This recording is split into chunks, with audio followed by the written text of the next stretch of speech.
dad badan oo horta cadow ah oo waxaa jiray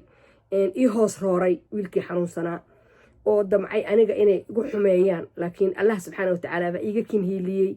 oo horta hore waa idinka raystay wiilkayga meesha aan gashaday waa meel aniga iyo asaga iyo allahay abuurtay iyo dadka meeshaas iska leh horta ay ka dhaxayso meel anigu aan maantayto idinka idiin sheegayo horta ma ahan laakiin waa meel aan maanta anigu ku faraxsanahay oo aan habi ku hayo maskaxduna iigu degan tahay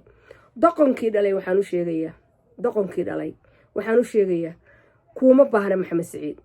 siciid kuuma u baahna ilaahay waxaanse ka bariyey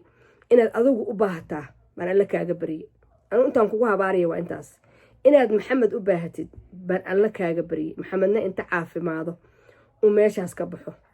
aniga maamalyuuna idiin soo haray aniga maamalyuun ah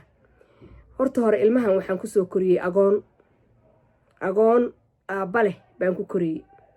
ninka wiilkan dhalay baa $300 oo America iga soo gaari jirta oo xog looga soo gooyo gaar balaas America